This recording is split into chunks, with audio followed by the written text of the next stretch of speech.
Well, I hope you've all got your tinfoil hats ready, because I do plan to go well off the deep end with this episode. What's up, guys? Human here, welcome back to another video. It is currently NoFap day, I think about 6, which is interesting because I usually stop counting, but I've had to count since I relapsed and I started again, and I had to figure out what day I was.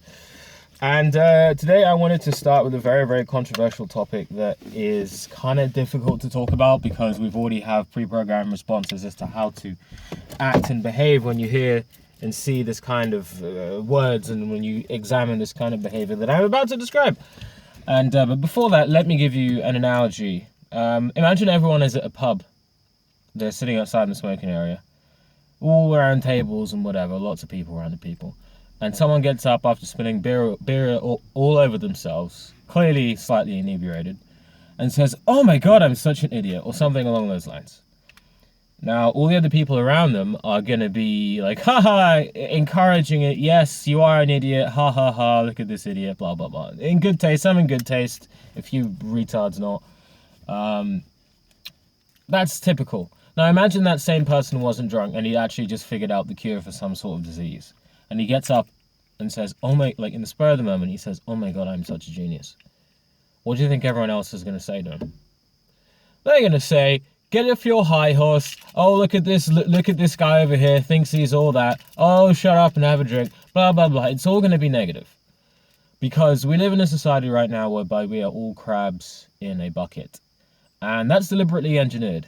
That's all deliberately engineered. And you don't need to put on a tinfoil hat to figure that out. It's like, everyone already knows that there's one rule for us and there's one rule for other people. And it's a lot easier to manipulate the masses by having the masses manipulate themselves. I mean, we get propaganda from the news that we trust and then we just push it off to other people. We say, oh, you know, it was on the news that this happened. It was on the news that happened. Like, I remember I was working in my store and there was something had happened. I wish I could remember the title. But it was something Boris, something, whatever. It was a very, very specific phrase. And I saw it because I was walking past the train station and I glanced at the newspaper. Now, I had a conversation with them, I think it was about Brexit. And I had a conversation with one customer. And I just started talking about Brexit, whatever, because whatever. And she repeated the exact phrase. And I thought, okay, that's weird. I had another conversation with someone else a couple hours later. She repeated the exact phrase. "Oh, but I think something is uncertain about it." It's the exact same thing. I was speechless. I was like, do you have brain? And yeah, before I say to that, many of you may notice I have like the worst shave in the world. It's because I've just come out of shaving, but I didn't finish because I actually had to run and make this video and then go home in time. And I'm going to go home and I'm going to trim some of this off. And I think if you see blood or whatever, deal with it. Yeah, and we live in a society whereby it's fashionable to follow, toe the line, fit in, and through various methods of psychological manipulation, we have been put in this state whereby we enjoy our servitude, whereby we enjoy touting the party line and feeling as if we know. And none of this is organic. This is what I find hilarious, is that a lot of people think that we're in this world right now just by happenstance, just by chance. Not realizing that there's been plans within plans within plans within all sorts of stuff that's allowed our society to come to this place. It's no secret that we like to keep our heads down. I mean, some of it is survival, but others is that we have created, well, one by disassembling the family and getting rid of the neighborhood unit. Once we've individualized everyone, we give them a set of morals and values and we make it cool to adhere to those morals and values. So the kids who also want to fit in, they're going to be parroting many of these morals and values, even though they pretend to be counterculture. And because you want to fit in, you will end up saying exactly what needs to be said. Like, for example, with this whole problem that we have ourselves in right now, that YouTube, because for our own protection, is banning people for talking about it. Now, what was it, that phrase? If you want to see if you want to see who controls you, see who you can't criticize. It also works in this one, whereby I was about to say something I'm not going to say. I'm just going to resist getting myself banned again.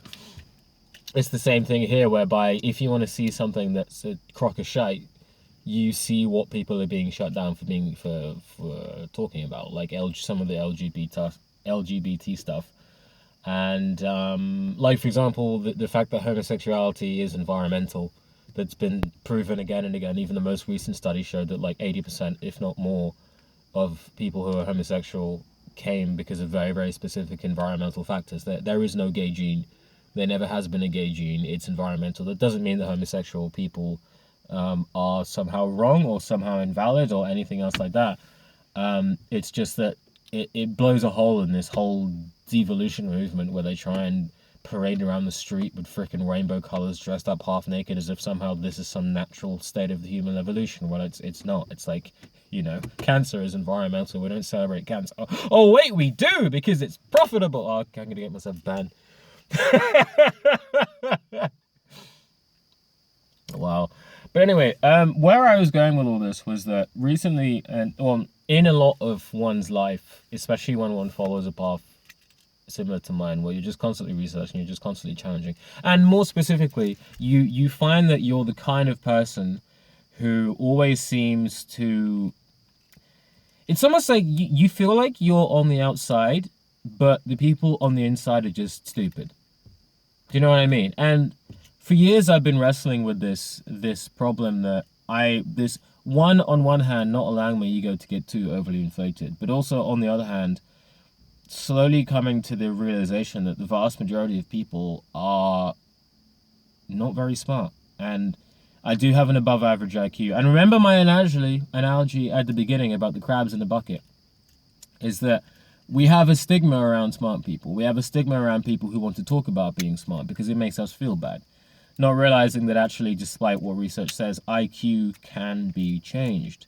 And in the study that they did, they realized what they didn't take into account when they were talking about differences in IQ was nutritional deficiencies. They weren't talking about certain types of NLP. They weren't talking about just affirmations and all sorts of other things that actually you can unlock the potential of your brain with your own beliefs. They didn't take into account that. So you can change your IQ very, very easily. But what I found throughout my life is that my school was wrong. 95% of the advice that I've gotten from other people was just bullshit. And I mean that. I mean, either it was totally wrong, or it was misleading, or it wasn't very well thought out. And 95% of the time, again, maybe 94% of the time, if you talk to them about it, they don't want to listen. They don't want to have their belief systems being challenged, because we're all a bunch of fragile snowflakes. Case in point, so many men these days, and I notice this in myself, have a pathological fear of taking responsibility for their actions. We think it's just women, but oh my god, it's not. Like my housemate, he shut up the toilet. And he's like a 70-something-year-old man. And I'm like, dude, like, I know it was you. Could you please not? Oh, it was the people upstairs. Oh, no, it was the people upstairs. It's like, I didn't want to press it because I know that people in that mindset will never admit to it because it means admitting to the lies that they had to say beforehand. But those people will inevitably keep digging their heels in. And if they're particularly toxic, they'll then take it out on you. Like, for example, the case of, women calling the police on men because they rejected their advances or because they stood them up, because they just didn't want to seem as if they were wrong. And in this case, for a man, one of my housemates actually stole a component from my juicer just because of a simple argument. And it's like, these are men. These are grown men. These are elderly men. And you may ask why I'm living with elderly men. And that's because I thought it would be better than living with people my age.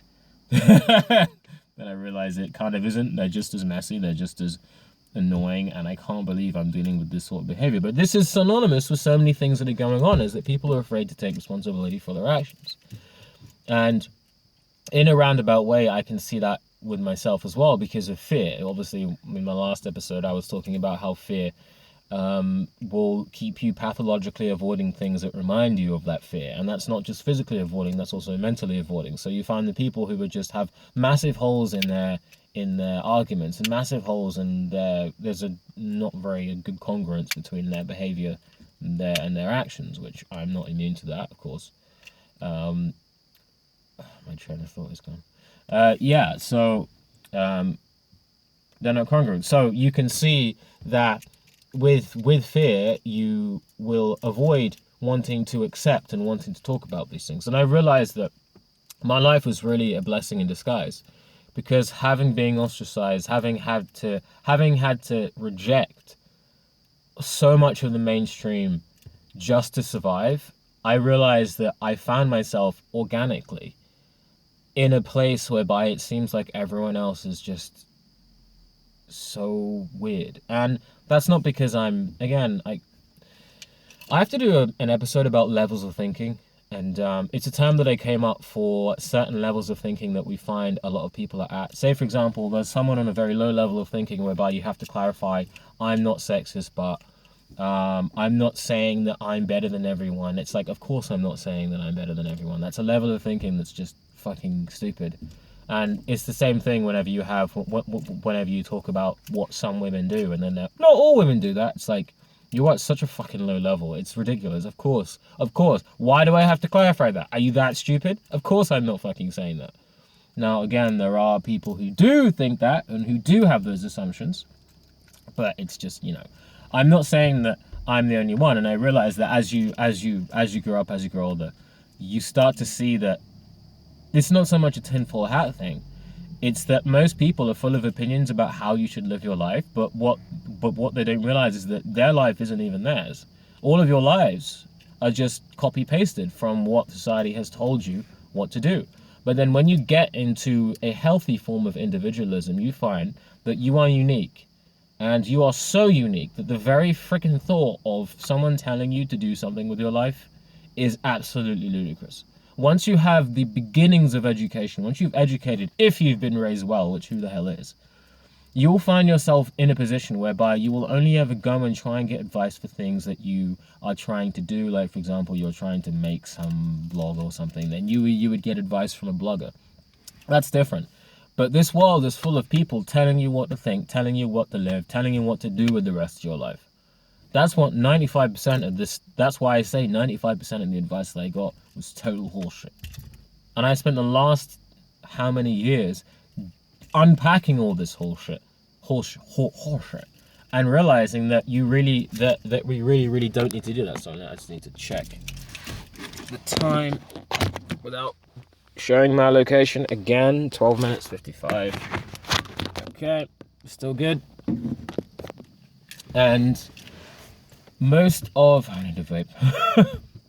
I like this thing.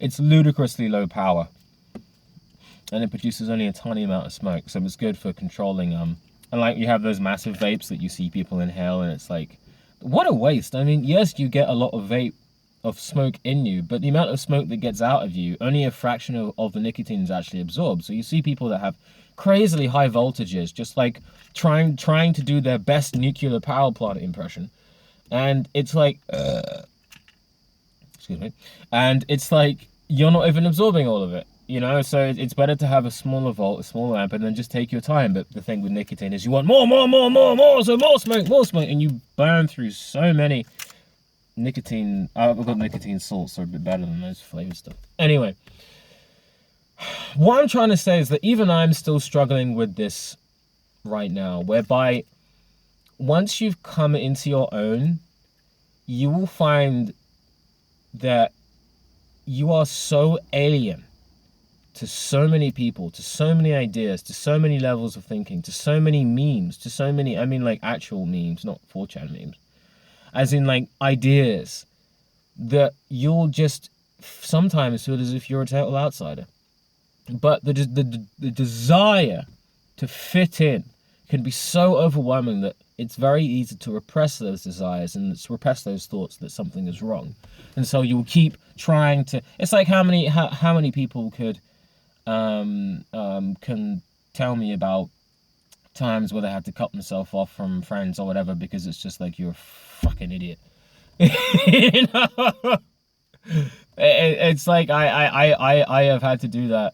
I have had to do that so often, and what as I grow up, I sort of realized that there are people who you can spend your whole day talking with, and there are people you can spend a few hours talking with. But the key is that you have to try and be around people on your same wavelengths, obviously. But I believe that when you look at people who are fully integrated in their lives, or at least following their passion to an insane degree, they are a force of nature. They are like an that you can barely comprehend. I can't believe I'm going to say it again. Nikola Tesla, even probably Beethoven in his day, was a force of nature. It's because when you get that, when you're fully, and no matter what someone tells you, the majority of the time it's gonna be horseshit. It's gonna be absolute nonsense. Now, the difficulty comes when there's a very real phenomena that people can basically think that they know everything. They can think that they don't need other people's advice. They can think that they can just figure this out on their own. And that's the other side of the coin, which is why this is such a difficult question and why I'm struggling with it to this day. Is that you have to strike that balance between understanding when someone especially in this day and age where just this horse doo-doo coming from every television station, every radio station, everywhere. It's so easy to get into this trap whereby you don't need to be a student. You don't need to be a student of life anymore. You've got it figured out. And I see this so much with people who say, "Oh, I'm over this. Oh, I understand this. Oh, this is just the way this is." And it's like, look, man, things will change. You may be able to have some certainty about areas in your life. Like, for example, I've always said that through trial and error, when it comes to intuiting where I'm going to go in life, I'm almost always correct about, this is gonna end, this is gonna happen. And even if it's not me doing it, it will happen somewhere down the line. Like, I can see the story of my life. Doesn't mean that I know what's going to happen, but I know it's going in sort of a certain direction. So what are we going to do? Are we going to become arrogant? Are we going to become self-centered? Are we just going to check out the world? Because I can see that more and more often with so many people, because this current crisis has just woken up so many people. So many people asking questions about why the hell this, that, and the other. None of this actually makes any sense. Actually, only 2 people a day. Fact, UK government statistics, you can just go on their website, you can see only about 28 people, the last time I checked, I think it was last week, per 28 days, 28 people have kicked the bucket because of this thing that's happening. That's 1 person a day. Okay, I don't need to use my brain that much to figure out that that's not a problem in a country full of millions of people. Tens of millions, I don't know. What was the population of the UK? 100 something million? Or whatever. But still, what are we going to do? Anyway, that's on this over today, guys, because I need to go. Peace!